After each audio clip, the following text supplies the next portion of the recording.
Southern Utah fires have dropped this year. Springdale's medical clinic is under new ownership and artwork made from cardboard. You're watching St. George News at 5. Good afternoon, I'm Christine Langenheim.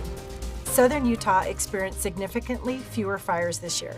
This is because it has rained nearly double the yearly average, and locals do their part to keep human-caused fires down to a minimum. Here's Alicia Lundgren with more on the story. 2023 was a slow year for fire, and Southern Utahns take part of the credit. Approximately 42% of Utah's fires this year were human-caused, down from 49% last year. In Iron County, 66 fires were reported as of November 9th, with 53% being human-caused. There were also 66 fires in Washington County, with 51% caused by people. Mother Nature also did her part, with summer monsoons keeping the area greener, dampening wildfire impacts. Thanks, Alicia.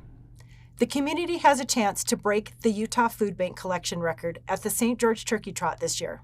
The event starts this Saturday, and contestants will participate in a 5K run or a 1-mile option as well. All participants are required to bring at least 5 canned goods, as well as a registration fee of $5.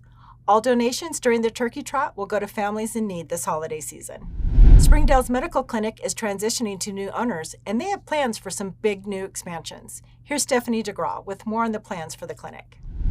The Zion Canyon Medical Clinic is transitioning from a small building with hometown owners to plans for a larger venue with new owners in Springdale.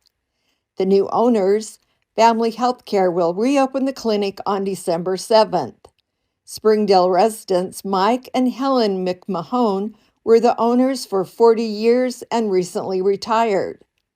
Lori Wright, CEO of Family Healthcare, said they will be assessing the needs of the community.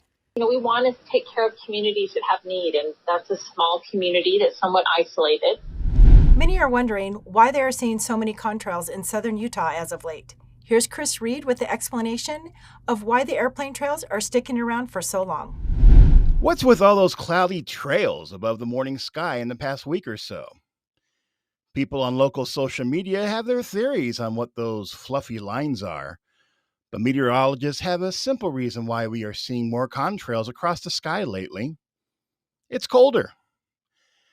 In a similar process to how we can see our breath on a chilly morning, the water vapor exhaust of the many jet airplanes that fly over southern Utah, forming long-lasting vapor trails. There aren't any more jets than usual. We can just see their footprints, so to speak. Thanks, Chris. A southern Utah man is creating amazing artwork out of cardboard. Here's Jesse Bang with the artist and how he makes these creative sculptures. Artist and author Charlie Pulsifer creates unique art pieces out of cardboard, something many have never heard of. This is my favorite piece, and it took me about 40 hours to make this one. Because I went extra on the details, there are gears inside of its head, the tiny pocket watch with little dials on it. He's been making handmade cardboard art for 10 years now, placing each and every tiny detail by hand. And so I actually just use that to pull things off and apply them. Elmer's type glue, and then I really just apply a tiny bit of it. Thanks for watching St. George News at 5. I'm Christine Langenheim with St. George News, your #1 source for local news.